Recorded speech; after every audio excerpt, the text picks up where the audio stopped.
മാമോദിസ മുങ്ങിക്കഴിഞ്ഞ് നീ മരിച്ചു പോയാൽ നിന്റെ അസ്ഥിക്ക് പോലും പിന്നെ എനിക്ക് അവകാശം. അത്രത്തോളം വലിയൊരു ഉടമ്പടിയാണത്. ഇനി ദൈവജനമെന്ന് വിളിച്ച് പറഞ്ഞുകൊണ്ട് ഞാൻ ആദ്യമായിട്ടൊരു ഉടമ്പടി സ്ഥാപിച്ചത് 2000 കൊല്ലം മുമ്പൊന്നും അല്ല. അത് ഉൽപ്പത്തിയിൽ 17 അധ്യായം വായിച്ചാൽ അബ്രഹാമിനോട് പരിച്ഛേദനം എന്ന ഉടമ്പടിയിലൂടെ ദൈവജനത്തെ ഞാൻ ചേർത്ത് നിർത്തുന്നത് നിനക്ക് കാണാൻ പറ്റും. നീ അതൊന്നിട്ട് വായിച്ചു നോക്കണം. ഞാൻ എന്നും അവരുടെ ദൈവമായിരിക്കുമെന്നും അവരെന്നും എൻ്റെ ജനമായിരിക്കുമെന്നും ഒക്കെ പറഞ്ഞ് ഞാനൊരു ഉടമ്പടി സ്ഥാപിക്കുന്നത് മനോഹരമായിട്ട് അവിടെ എഴുതി വെച്ചിട്ടുണ്ട്. മോളതൊന്നെടുത്ത് വായിച്ചു നോക്കണം. അപ്പം അങ്ങനെ വായിക്കുമ്പോൾ നിനക്കത് മനസ്സിലാകും. പരിച്ഛേദനം എന്ന ഉടമ്പടി ഞാൻ സ്ഥാപിച്ചത് ജനിച്ച് 8 ദിവസം പ്രായമായ കുഞ്ഞിനെ പരിച്ഛേദനം ചെയ്യണമെന്ന് അന്ന് പറഞ്ഞ അതേ ദൈവം തന്നെയാണ് മോളെ ഇന്നും ഞാൻ. നീ എപ്പോഴും പറയുമല്ലോ യേശുക്രിസ്തു ഇന്നലെയും ഇന്നും എന്നും ഒരുവൻ തന്നെയാണെന്ന്. ആ യേശുക്രിസ്തു തന്നെയാണ് ഇപ്പോഴും ഞാൻ. എനിക്ക് ദൈവത്വത്തിന് മാറ്റമൊന്നും വന്നിട്ടില്ല. അപ്പോൾ അതുകൊണ്ട് നിൻ്റെ വീട്ടിൽ ജനിക്കുന്ന ശിശുവിനെ ഏത് ദിവസം വേണേലും മാമോദിസമുക്കാൻ നിനക്ക് സ്വാതന്ത്ര്യമുണ്ട്. ആ പരിച്ഛേദനം അന്ന് പരിച്ഛേദനം എന്ന ഉടമ്പടിയായിരുന്നു. ഇന്ന് എല്ലാവർക്കും സ്വീകാര്യമാകുന്നതിന് വേണ്ടി മാമോദിസ എന്ന ഉടമ്പടി സ്ഥാപിച്ചിരിക്കുന്നു എന്ന് മാത്രമേ ഉള്ളൂ.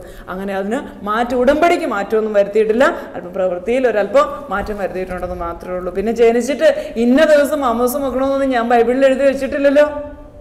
ഇനി 8-ാം ദിവസം മാമോദിസം പരിച്ഛേദനം ചെയ്യുന്ന ആ കുഞ്ഞിന് യഹൂദ നിയമങ്ങളൊന്നും അറിയത്തില്ല. വളരുമ്പോൾ ആ കൊച്ചിനെ അവർ പഠിപ്പിക്കുകയാണ് ചെയ്യുന്നത്. ഇത് തന്നെയല്ലേ കത്തോലിക്ക സഭയും ചെയ്യുന്നത്.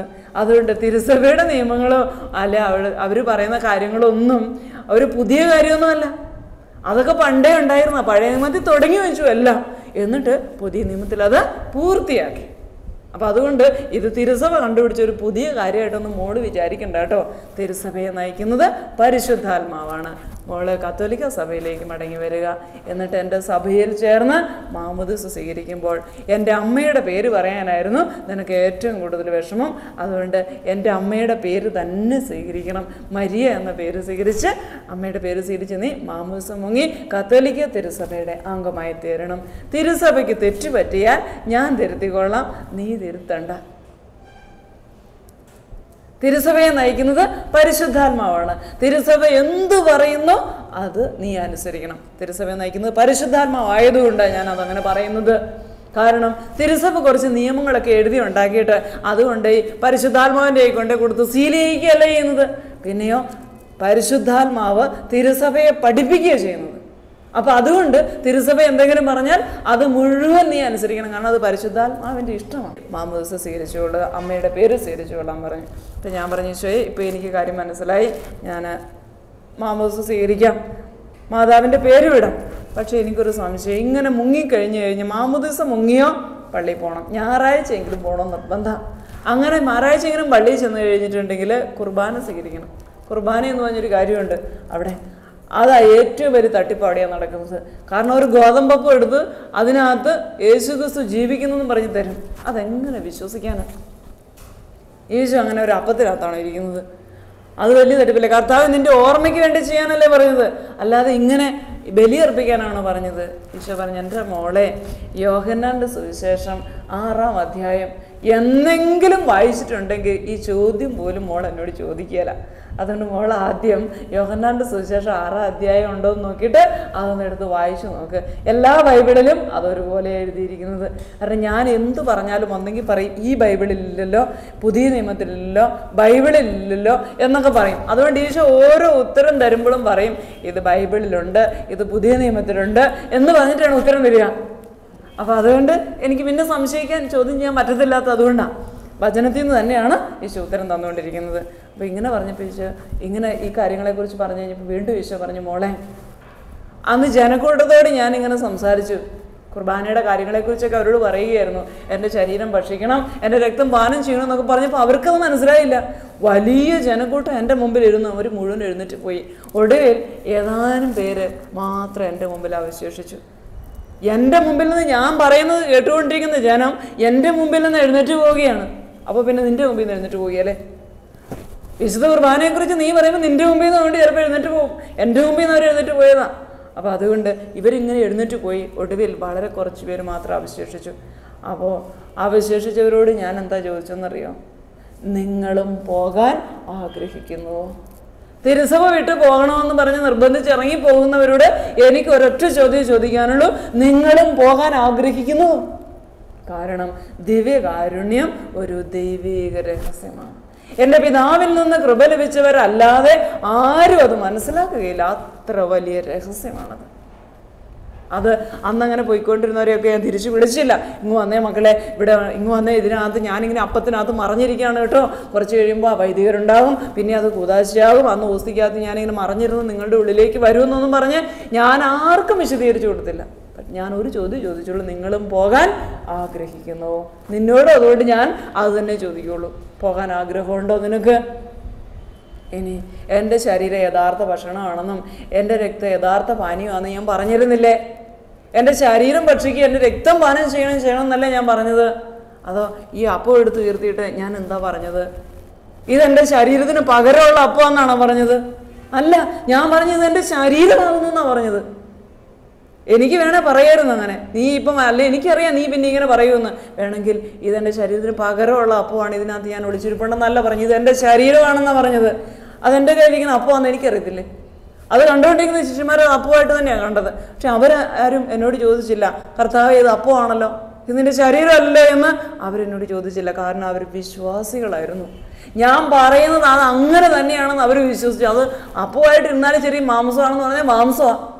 അവരുടെ വിശ്വാസം അത്ര ദൃഢമായിരുന്നു. അതുകൊണ്ട് അത് വീഞ്ഞല്ലേ കർത്താവ്, ഇത് രക്തമല്ലല്ലോ എന്ന് അവരെന്നോട് പറഞ്ഞില്ല. ഇത് രക്തമാണെന്ന് ഞാൻ പറഞ്ഞു, രക്തമാണെങ്കിൽ രക്തം. അവരത് വിശ്വസിച്ചു. അതുപോലെ വിശ്വസിക്കാൻ നീ ശ്രമിക്കുക. ഞാൻ കള്ളം പറയുകയില്ല. രക്തമാണെന്ന് പറഞ്ഞാൽ രക്തമാണ്, മാംസമാണെന്ന് പറഞ്ഞാൽ മാംസമാണ്. പിന്നെ എൻ്റെ ഓർമ്മയ്ക്ക് വേണ്ടി ചെയ്യാൻ പറഞ്ഞു എന്നാണ് നീ പറയുന്നത്. ഓർക്കാൻ വേണ്ടി ചെയ്യാൻ പറഞ്ഞത് എന്താണെന്നറിയാമോ മോളെ? അപ്പോൾ എടുത്ത് പിടിച്ച്, അപ്പോൾ ഞാൻ തന്നെയാണ്, എന്നെ തന്നെയാണ് ഞാൻ എൻ്റെ കയ്യിലെടുത്ത് പിടിച്ചിരിക്കുന്നത്. എന്നിട്ട് ഞാൻ എന്നെ തന്നെ മുറിച്ച് തന്നുകൊണ്ടാണ് പറഞ്ഞത് ഞാൻ വീണ്ടും വരുന്നവരെ ചെയ്യാൻ. എന്ന് വെച്ചാൽ എന്താ അർത്ഥം? ഞാൻ എന്നെ തന്നെ മുറിച്ച് നിങ്ങൾക്ക് തന്നതുപോലെ ഞാൻ വീണ്ടും വരുന്നത് വരെ നിങ്ങളെ തന്നെ മുറിച്ച് മറ്റുള്ളവർക്ക് കൊടുക്കണം. അതാണ് ഞാൻ ഉദ്ദേശിച്ചത്. അല്ലാതെ എൻ്റെ ഓർമ്മയ്ക്ക് വേണ്ടിയിട്ട് അപ്പവും വീഞ്ഞും തിന്നാനും കുടിക്കാനാണ് ഞാൻ പറഞ്ഞത്. എങ്കിൽ പിന്നെ എല്ലാ ദിവസവും എന്തിനാ പള്ളിയിലേക്ക് വരുന്ന, വീട്ടിൽ കുറച്ച് അപ്പവും വീഞ്ഞും ഒക്കെ ഉണ്ടാക്കി വെച്ചിട്ട് രാവിലെ എല്ലാവരുടെ കൂടി വട്ടം കുടിക്കും, വന്നേ കർത്താവിൻ്റെ ഓർമ്മയ്ക്ക് വേണ്ടി നമുക്ക് തിന്നുകയും കുടിക്കുകയും ചെയ്യാം എന്ന് പറഞ്ഞ് ചെയ്താൽ പോരെ? എൻ്റെ ഓർമ്മയ്ക്ക് വേണ്ടി തിന്നാനും കുടിക്കാനും അല്ല ഞാൻ പറഞ്ഞത്. എൻ്റെ ശരീരം ഭക്ഷിച്ചും എൻ്റെ രക്തം പാനം ചെയ്തും നിനക്ക് ജീവൻ ഉണ്ടാവുകയും ആ ജീവൻ നീ മറ്റുള്ളവർക്ക് കൊടുക്കുകയും ചെയ്യണമെന്നാണ് ഞാൻ ഉദ്ദേശിച്ചത്. ഇനിയും വളരെയേറെ കാര്യങ്ങൾ ഇതേക്കുറിച്ച് എനിക്ക് പറയാനുണ്ടെന്നാണ്. പക്ഷേ ഇപ്പോൾ നിനക്ക് ഗ്രഹിക്കാൻ പറ്റുകയില്ല. അതുകൊണ്ട് പിന്നീട് സംസാരിക്കാം. ഇപ്പോൾ നീ അന്ന് സ്ലീഹന്മാർ വിശ്വസിച്ചതുപോലെ ആ ഗോതമ്പപ്പത്തിനുള്ളിൽ ഞാനുണ്ടെന്ന് വിശ്വസിക്കുക. ഒരു ഗോതമ്പപ്പത്തിൽ പോലും ഒളിച്ചിരിക്കാൻ, മറഞ്ഞിരിക്കാൻ എനിക്ക് കഴിവില്ലെങ്കിൽ പിന്നെ നിന്റെ ഉള്ളിൽ ഞാനുണ്ട്, നീ പ്രപഞ്ചം മുഴുവൻ ഞാനുണ്ടെന്ന് നീ എങ്ങനെ വിശ്വസിക്കും? എവിടെ കണ്ടിട്ടാണ് നീ വിശ്വസിക്കുന്നത്? എവിടെയാണ് നിനക്ക് എന്നെ കാണാൻ പറ്റുന്നത്? അപ്പോൾ പിന്നെ നീ എങ്ങനെയാണ് വിശ്വസിക്കുന്നത്? അപ്പോൾ പിന്നെ ഞാൻ ഇല്ലെന്നാണ് വിശ്വസിക്കുന്നത് നീ. അതുകൊണ്ട് എൻ്റെ മോളെ ഈ കാര്യങ്ങൾ വിശ്വാസത്താൽ ഹൃദയത്തിൽ സ്വീകരിക്കുക. എന്നിട്ട് തിരുസഭ പറയുന്നതെല്ലാം അനുസരിച്ചുകൊള്ളുക. അപ്പോൾ ഞാൻ പറഞ്ഞു, ഈശോയെ ഇപ്പോൾ ഇത് എനിക്ക് മനസ്സിലായി, ഇത്രയും പറഞ്ഞത് മനസ്സിലായി, ഞാൻ പള്ളിയിൽ പോകാം, ബലി അർപ്പിക്കാം. പക്ഷെ ഒരു കുഴപ്പം, പള്ളിയിൽ പോയി കഴിഞ്ഞാൽ പള്ളിക്കകത്ത് നിൽക്കാൻ പറ്റിയല്ല. പള്ളിയിലേക്ക് പോകുന്ന വഴിക്ക് റോഡിൽ തന്നെ ഒരാളെ നിർത്തിയിട്ടുണ്ട്. പിന്നെ അങ്ങ് ചെല്ലും പള്ളിയുടെ മാതൃക തന്നെ അമ്മയാണെന്ന് പറഞ്ഞ ഒരാളെ നിർത്തിയിട്ടുണ്ട്. പിന്നെ നോക്കിക്കഴിഞ്ഞാൽ പള്ളിക്കകത്ത് നിറയെ വിഗ്രഹങ്ങളാണ്, പുണ്യാളന്മാരാന്ന് പറയുന്നത്. കുറേ പേര് സക്രാരിയുടെ മുകളിലാണ്, കർത്താവിൻ്റെ തലയ്ക്ക് മുകളിലാണ് നിൽക്കുന്നത്. അതെനിക്ക് ഒട്ടും സഹിക്കത്തില്ലാത്ത കാര്യമായിരുന്നു, കർത്താവിൻ്റെ തലയ്ക്ക് മുകളിൽ കയറിയിരിക്കുക എന്ന് പറഞ്ഞു. അങ്ങനെ ഞാൻ ഈശോ പറഞ്ഞു, കർത്താവ് ഇങ്ങനെയൊക്കെയാണ്, ഇതൊക്കെ വിഗ്രഹാരാധനയാണ്, അതുകൊണ്ട് പള്ളിയിൽ ഒരു തരത്തിലും പോകാൻ പറ്റത്തില്ല. പള്ളിയുടെ മുകളിലും ഉണ്ട്, കർത്താവ് മാത്രമാണ് അവിടെ ഏറ്റവും താഴെ ഇരിക്കുന്നത് സക്രാരിക്കകത്ത്, ബാക്കി എല്ലാവരും പൊക്കത്തിൽ കൂടി ഇരിക്കുന്നത്. അപ്പോൾ അതുകൊണ്ട് ഇതെനിക്ക് സഹിക്കാൻ പറ്റില്ല ഈശോയെ. അപ്പോൾ അതിനെന്താ ചെയ്യണം? ഈശോ ഇത്ര വിഷമം തോന്നാൻ കാരണം എന്താ? നിയമാവർത്തന പുസ്തകം 4-ാം അധ്യായത്തിൻ്റെ 15 മുതലുള്ള വചനങ്ങൾ ഞാൻ ഈശോയെ വായിച്ചു കേൾപ്പിച്ചു. ഹോറബിൽ വെച്ച് അഗ്നിയുടെ മധ്യത്തിൽ നിന്ന് കർത്താവ് നിങ്ങളോട് സംസാരിച്ച ദിവസം നിങ്ങളൊരു രൂപവും കണ്ടില്ല. അതിനാൽ എന്തിൻ്റെയെങ്കിലും സാദൃശ്യത്തിൽ പുരുഷൻ്റെയോ സ്ത്രീയുടെയോ ഭൂമിയിലുള്ള ഏതെങ്കിലും മൃഗത്തിൻ്റെയോ ആകാശത്തിലെ ഏതെങ്കിലും പറവയുടെയോ നിലത്തെഴയുന്ന ഏതെങ്കിലും ജന്തുവിൻ്റെയോ ഭൂമിക്കടിയിലെ ജലത്തിൽ വസിക്കുന്ന ഏതെങ്കിലും മത്സ്യത്തിൻ്റെയോ സാദൃശ്യത്തിൽ വിഗ്രഹമുണ്ടാക്കി നിങ്ങളെ തന്നെ അശുദ്ധരാക്കാതിരിക്കാൻ സൂക്ഷിച്ചുകൊള്ളുവിൻ. ഇത് ഞാൻ വായിച്ച് കേൾപ്പിച്ചു. കർത്താവെ, വിഗ്രഹങ്ങളൊന്നും പാടില്ല എന്ന് ഇപ്പോൾ മനസ്സിലായില്ലേ? ഈശോ പറഞ്ഞു, എൻ്റെ മോളെ, നീ ഏത് വചനം ഉപയോഗിച്ച് തർക്കിക്കുന്നുണ്ടോ ആ വചനത്തിൽ തന്നെ അതിൻ്റെ മറുപടിയുമുണ്ട്. പരിശുദ്ധാത്മാവിൻ്റെ നിറവോടുകൂടി വായിക്കാത്തതുകൊണ്ടുള്ള കുഴപ്പമാണ്. ഇനി ഞാൻ വായിക്കാം, നീ ശ്രദ്ധിച്ച് കേൾക്കുക. ഹോറബിൽ വെച്ച് അഗ്നിയുടെ മധ്യത്തിൽ നിന്ന് കർത്താവ് നിങ്ങളോട് സംസാരിച്ച ദിവസം നിങ്ങളൊരു രൂപവും കണ്ടില്ല. അതിനാൽ എന്ന വാക്ക് നീ ശ്രദ്ധിച്ചോ അവിടെ? അതുകൊണ്ടാണ് പറഞ്ഞത് ഒന്നിൻ്റെ സാദൃശ്യത്തിൽ വിഗ്രഹം ഉണ്ടാക്കരുതെന്ന്. എന്നാൽ യോഹന്നാന്റെ ലേഖനം 1-ാം അധ്യായം 1-ാം വചനം എന്താ പറയുന്നത്? ആദ്യം മുതൽ ഉണ്ടായിരുന്നതും ഞങ്ങൾ കണ്ണുകൊണ്ട് കണ്ടതും സൂക്ഷിച്ച് വീക്ഷിച്ചതും കാതുകൊണ്ട് കേട്ടതും കൈകൊണ്ട് സ്പർശിച്ചറിഞ്ഞതുമായ ജീവന്റെ വചനത്തെക്കുറിച്ചാണ് ഞങ്ങൾ നിങ്ങളോട് സംസാരിക്കുന്നത്. കണ്ണുകൊണ്ട് കാണുകയും സൂക്ഷിച്ച് വീക്ഷിക്കുകയും കാതുകൊണ്ട് കേൾക്കുകയും കൈകൊണ്ട് സ്പർശിച്ചറിയുകയും ചെയ്തവൻ അന്നുണ്ടായിരുന്നവൻ മാത്രമല്ല, ആദിയിലേ ഉണ്ടായിരുന്നവനാ, ആദ്യം മുതൽ ഉണ്ടായിരുന്നവനാ.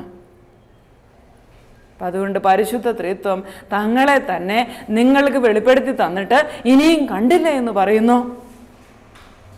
എന്നെ കാണുകയും എൻ്റെ കൂടെ ജീവിക്കുകയും ചെയ്തില്ലേ? എൻ്റെ ഹൃദയത്തിൽ ചാരിയിരുന്നില്ലേ ഒരു മനുഷ്യൻ? ഇനി എന്നെ കണ്ടവൻ പിതാവിനെ കണ്ടിരിക്കുന്നുവെന്ന് ഞാൻ തന്നെ പറഞ്ഞിട്ടുണ്ടല്ലോ. അപ്പോൾ പിതാവിനെ നിങ്ങൾ കണ്ടു കഴിഞ്ഞു. പരിശുദ്ധാത്മാവ് പ്രാവിൻ്റെ രൂപത്തിൽ എഴുന്നള്ളി വരുന്നതായി താൻ കണ്ടു എന്ന് യോഹന്നാൻ പറഞ്ഞിട്ടില്ലേ? സാക്ഷ്യപ്പെടുത്തിയിട്ടില്ലേ? അപ്പോൾ പരിശുദ്ധ ത്രിത്വത്തെ നിങ്ങൾ കണ്ടു കഴിഞ്ഞു. ഇനിയും കണ്ടില്ല എന്ന് പറയരുത്. ഇനിയും കണ്ടില്ല എന്ന് പറയരുത്. കാരണം ദൈവം തങ്ങളെ തന്നെ നിങ്ങൾക്ക് വെളിപ്പെടുത്തി തന്നു കഴിഞ്ഞു. ഇനി മേലാൽ അങ്ങനെ പറയരുത്. വീണ്ടും ഞാൻ ഈശോയോട് ചോദിച്ചു, കർത്താവേ, ഇപ്പം ഇത്രയും കാര്യം എനിക്ക് മനസ്സിലായി. മാമോദീസ മുങ്ങണം, വിശുദ്ധ കുർബാന അർപ്പിക്കണം, കുർബാന സ്വീകരിക്കാം, വിഗ്രഹങ്ങളുണ്ടെന്നോർത്ത് പേടിക്കേണ്ട. രൂപങ്ങൾ ദൈവം തന്നെ അനുവദിച്ച് തന്നിരിക്കുന്നതാണ്. പുതിയ നിയമത്തിൽ പരിശുദ്ധ ത്രിത്വം തങ്ങളെ തന്നെ നിങ്ങൾക്ക് വെളിപ്പെടുത്തി തന്നിരിക്കുകയാണെന്ന് ഈശോ പറഞ്ഞല്ലോ. അപ്പോൾ എനിക്കത് വിശ്വാസമായി. ഞാൻ ചോദിച്ചു, ഈശോ ഇത്രയും കാര്യം വിശ്വാസം, എന്നാൽ വൈദികർക്ക് പാപം മോചിക്കാൻ അധികാരമുണ്ടോ? ഒരു മനുഷ്യന് അങ്ങനെ പാപം മോചിക്കാൻ അനുവാദമുണ്ടോ? കുമ്പസാരിക്കേണ്ട ആവശ്യമുണ്ടോ? ദൈവത്തോട് നേരിട്ട് പറഞ്ഞാൽ പോരെ? അപ്പോൾ ഈശോ പറഞ്ഞു, മോളെ, ദൈവം ആരാണെന്ന് അറിയത്തില്ലാത്തത് കൊണ്ടാണ് ദൈവത്തെ നേരിട്ട് സമീപിക്കുമെന്ന് നീ പറയാൻ തന്നെ കാരണം. ദൈവം ആരാണെന്ന് അറിയാമെങ്കിൽ നേരെ ചെന്ന് ദൈവത്തോട് സംസാരിക്കാമെന്ന് നീ പറയല. കാരണം പരമപരിശുദ്ധനായ ദൈവത്തെ ഒരു കാരണവശാലും നീ നിന്റെ ഒരു യോഗ്യതയും കൊണ്ട് നേരിട്ട് അങ്ങോട്ട് സമീപിക്കുകയല്ല. മറിച്ച് ദൈവം നല്ലവനായതുകൊണ്ട് അവിടുന്ന് നിന്നെ സമീപിക്കുക ചെയ്യുന്നു. നീ അങ്ങോട്ട് ചെല്ലേ, നിന്റെ പുണ്യം കൊണ്ടും യോഗ്യത കൊണ്ടും നിന്റെ പ്രാർത്ഥന കൊണ്ടും ഒക്കെ നീ ദൈവത്തിൻ്റെ അടുത്ത് എല്ലാം നീ വിചാരിക്കുന്നുണ്ട്. പക്ഷെ വെറുതെയാ. ദൈവം നല്ലവനായതുകൊണ്ട് അവിടുന്ന് നിന്നെ സമീപിക്കുക ചെയ്യുന്നത്. അതുകൊണ്ട് ഈ അഹങ്കാരത്തിൻ്റെ വാക്കുകൾ നീ ഉപയോഗിക്കരുത്. പഴയ നിയമത്തിൽ ദാവീദിനെ കുറിച്ച് പറയുന്നുണ്ടല്ലോ. ദാവീദിനെ കുറിച്ച് ഞാൻ പുതിയ നിയമത്തിൽ രേഖപ്പെടുത്തിയിരിക്കുന്നത് എൻ്റെ ഹൃദയത്തിനിണങ്ങിയ മനുഷ്യനെന്ന. ജസ്സയുടെ പുത്രനായ ദാവീദിൽ എൻ്റെ ഹൃദയത്തിനിണങ്ങിയ മനുഷ്യനെ ഞാൻ കണ്ടെത്തിയിരിക്കുന്ന പറഞ്ഞിരിക്കുന്നത്. ഈ ദാവീദ് പാപം ചെയ്തു. അപ്പോൾ അത് 2 സാമുവേൽ 12-ാം അധ്യായത്തിൽ ദാവീദ് പാപം ചെയ്ത കാര്യങ്ങൾ ദാവീദിനെ നാഥാൻ പ്രവാചകൻ ഓർമ്മപ്പെടുത്തുന്നുണ്ട്. ദൈവത്തിൻ്റെ ഹൃദയത്തിനിണങ്ങിയ മനുഷ്യനായിട്ട് പോലും അവൻ പാപം ചെയ്തപ്പോൾ അവന് മനസ്സിലായില്ല അവൻ പാപം ചെയ്തു എന്ന് പോലും. അങ്ങനെയാണെങ്കിൽ പിന്നെ നിനക്ക് പാപം ചെയ്യുമ്പോൾ മനസ്സിലാവുമോ നീ പാപം ചെയ്തു എന്നുള്ള കാര്യം? അവനാ പാപത്തിൽ മുഴുകി അങ്ങ് ജീവിക്കുമായിരുന്നു. എന്നാൽ ഇവൻ എൻ്റെ ഹൃദയത്തിന് ഇണങ്ങിയ മനുഷ്യനാണല്ലോ, നേരിട്ടങ്ങി എന്നേക്കാവും ദൈവം വിചാരിച്ചില്ല. കാരണം പാപം ചെയ്യുമ്പോൾ നീ ദൈവത്തിൽ നിന്ന് അകന്നു പോവുകയാണ് ചെയ്യുക. ഓരോ തവണ പാപം ചെയ്യുമ്പോൾ നീ ദൈവത്തിൽ നിന്ന് അകന്നകന്ന് പോവുക. പിന്നെ എങ്ങനെയാണ് നീ നേരിട്ടങ്ങിയെന്ന് പറയുന്നത്? അപ്പം അതുകൊണ്ട് അവിടെ എന്താ എഴുതി വെച്ചിരിക്കുന്നത് നോക്കിയേ. നാഥാൻ പ്രവാചകനെ ദൈവം ദാവീദിൻ്റെ പക്കലേക്ക് അയച്ചു. താൻ തെരഞ്ഞെടുത്ത അഭിഷിക്തനെയാണ് അയച്ചത്. പ്രവാചകനെ അയച്ചാൽ അത് യെരൂശലേമിലുണ്ടായിരുന്ന ഏതെങ്കിലും ഒരുത്തിനെ അല്ല പറഞ്ഞു വിട്ടത്. താൻ അഭിഷേകം ചെയ്തവനെ ദാവീദിൻ്റെ പക്കലേക്ക് പറഞ്ഞു വിട്ടു. അങ്ങനെ നാഥാൻ പ്രവാചകൻ വന്ന് ദാവീദിനോട്, നീ കർത്താവിനെതിരായി പാപം ചെയ്തു, നീ എന്നതൊക്കെ ചെയ്തു, ദൈവത്തിന് ഇഷ്ടമായില്ല, ദൈവത്തിന് വേദനയായി എന്ന് പറഞ്ഞപ്പോൾ ദാവീദ് തിരിച്ചറിഞ്ഞു താൻ പാപം ചെയ്തു എന്നുള്ള കാര്യം. എന്നാൽ തനിക്ക് പാപം മനസ്സിലായി. ഇനി നാഥാൻ പ്രവാചകനോട് പൊക്കോളാൻ പറഞ്ഞില്ല ദാവീദ്. അവിടെ ദൈവം വന്ന് ദാവീദിനോട് സംസാരിക്കുന്നതായിട്ടും കാണുന്നില്ല. അവർ നാഥാൻ പ്രവാചകനും ദാവീദും തമ്മിൽ സംസാരിക്കുന്നതായിട്ട് മാത്രമാണ് അവിടെ രേഖപ്പെടുത്തിയിരിക്കുന്നത്. പ്രത്യേകിച്ചും 12-ാം അധ്യായത്തിൻ്റെ 13ഉം 14ഉം വചനങ്ങൾ ശ്രദ്ധിച്ചു വായിക്കുക. 12-ന്റെ 13ഉം 14ഉം വചനങ്ങൾ ശ്രദ്ധിച്ചു വായിക്കുക. അപ്പോൾ മനസ്സിലാവും അവിടെ ദൈവം അല്ല സംസാരിക്കുന്നത്, നാഥാൻ പ്രവാചകനിലൂടെയാണ് ദൈവം സംസാരിക്കുന്നത് മനസ്സിലാവും. ദാവീദ് പറഞ്ഞു, അതെ, കർത്താവിനെതിരായി ഞാൻ പാപം ചെയ്തു പോയി. നാഥാൻ പ്രവാചകന്റെ മുമ്പിൽ നിന്നാണ് ദാവീദ് പറയുന്നത്, അല്ല നേരിട്ട് ദൈവത്തോടെ എന്ന് പറയല്ലേ ചെയ്യുന്നത്. അദ്ദേഹം പറയുകയാണ്, അതെ, കർത്താവിനെതിരായി ഞാൻ പാപം ചെയ്തു പോയി. ഇത് തന്നെയല്ലേ കുമ്പസാരിക്കുമ്പോൾ നീ എന്ന് പറയുന്നത്? അച്ഛനെതിരായി ഞാൻ പാപം ചെയ്തു പോയി എന്നാണ് പറയുന്നത്? അല്ല, കർത്താവിനെതിരായി ഞാൻ പാപം ചെയ്തു പോയി. ഒരു മനുഷ്യനോടാണ് പറയുന്നത്, പക്ഷെ പറയുന്നത് ദൈവത്തിനെതിരെ പാപം ചെയ്തു പോയി എന്നാണ് പറയുന്നത്. ഏറ്റുപറയുകയാണ് തന്നെക്കുറിച്ച് തന്നെ. ദൈവത്തോടെ എന്ന് പറയാൻ എളുപ്പമാണ്, ആരും അറിയല്ല, ദൈവം മാത്രമല്ലേ അറിയുള്ളൂ. ഒരു മനുഷ്യനോട് പറയുമ്പോൾ നീ താഴാവുന്നതിൻ്റെ അങ്ങേയറ്റം താന്നു കഴിഞ്ഞു, എളിമപ്പെടാവുന്നതിൻ്റെ ഏറ്റവും താഴത്തെ പടിയിലേക്ക് നീ ഇറങ്ങുകയാണ് ചെയ്തത്. നീ ചെയ്ത പാപങ്ങൾ, നീ മാത്രം അറിഞ്ഞ പാപങ്ങൾ നീ ചെന്നൊരു മനുഷ്യനോട് പറയുമ്പോൾ അതിൽ കൂടുതൽ നിനക്ക് ഈ ഭൂമി താഴാനില്ല ഒന്നും. ആത്മാർത്ഥമായിട്ടൊരു കുമ്പസാരം ഉണ്ടെങ്കിൽ അതിൽ താഴുന്ന പരിപാടി വേറെ ഒന്നുമില്ല. അങ്ങനെ അത്രയും താഴുകയാണ് ദാവീദ് നാഥാൻ പ്രവാചകന്റെ മുമ്പിൽ. ഞാൻ കർത്താവിനെതിരായി പാപം ചെയ്തു പോയി. എന്നാൽ ഇവൻ പാവം പറഞ്ഞല്ലോ, ഇനി നേരിട്ടെങ്കിൽ എന്നാക്കാമെന്ന് ദൈവം വിചാരിച്ചില്ല. അവിടെ ദൈവം വന്ന് ദാവീദിനോട് സംസാരിക്കുന്നതായിട്ട് എഴുതിയിട്ടില്ല. ദാവീദും പറയുന്നില്ല നേരിട്ട്, ഇനി ദൈവം തന്നെ നേരിട്ട് സംസാരിക്കട്ടെ എന്ന് ദാവീദും പറയുന്നില്ല. കാരണം ദാവീദിന് ദൈവം ആരാണെന്ന് അറിയാമായിരുന്നു. അതുകൊണ്ട് നാഥാൻ പ്രവാചകനോട് പറഞ്ഞിട്ട് ദാവീദ് പിന്നെ ഒന്നും മിണ്ടുന്നില്ല. അത്രയും പറഞ്ഞ് അനുദപിച്ച് കരഞ്ഞുകൊണ്ട് നിൽക്കുക. ഉടൻ തന്നെ നാഥാൻ പ്രവാചകനിലൂടെ തന്നെയാണ് ദൈവം മറുപടിയും കൊടുക്കുന്നത്. ദൈവം നേരിട്ട് വന്ന് കൊടുക്കുകയല്ലേ ചെയ്യുന്നത്. അതെ, കർത്താവ് നിന്റെ പാപം ക്ഷമിച്ചിരിക്കുന്നു. ഇത് തന്നെയല്ലേ അച്ഛൻ കുമ്പസാരക്കുട്ടി എന്ന് പറയുന്നത്, കർത്താവ് നിന്റെ പാപം ക്ഷമിച്ചിരിക്കുന്നു. എൻ്റെ കുഞ്ഞെ, ഇതൊരു പുതിയ കണ്ടുപിടുത്തമൊന്നുമല്ല കുമ്പസാരം എന്ന് പറഞ്ഞാൽ. തിരുസഭ ഉണ്ടാക്കി വെച്ചൊരു പുതിയ കണ്ടുപിടുത്തം, പുതിയ എഴുത്തൊന്നുമല്ല. ഇത് പഴയ നിയമത്തിൽ തന്നെ എഴുതി വെച്ചിരിക്കുന്ന കാര്യമാണ്. ഇങ്ങനെയാ കുമ്പസാരിക്കേണ്ടതെന്ന് എഴുതി വെച്ചിട്ടുണ്ട്. ഏറ്റവും വലിയ കുമ്പസാരം താൻ ചെയ്ത കാര്യങ്ങൾ തുറന്നു എന്ന് പറഞ്ഞു ഉടൻ തന്നെ പറയാം, അതേ, കർത്താവ് നിന്റെ പാപം ക്ഷമിച്ചിരിക്കുന്നു. എന്നാൽ അടുത്ത സെക്കൻഡിൽ വേറൊരു വാക്കുകൂടി പറയുന്നുണ്ട്, നീ ഇത് ചെയ്തതുകൊണ്ട് നിന്റെ കുഞ്ഞു മരിച്ചു പോകും. കണ്ടോ, അനുഗ്രഹിക്കാനും ശാപിക്കാനുമുള്ള അധികാരം ഞാൻ കൊടുത്തിട്ടുണ്ട് എന്നെ തിരഞ്ഞെടുക്കപ്പെട്ടവർക്ക്. ഒരു കുഞ്ഞ് ചാവുമെന്നല്ല എടുക്കുന്നത്, ജീവനുള്ള ഒരു ശിശു മരിച്ചു പോകുന്ന പറയുന്നത്. ജീവൻ എടുക്കാനും കൊടുക്കാനുള്ള അവകാശം ദൈവത്തിന് മാത്രമേ ഉള്ളൂ.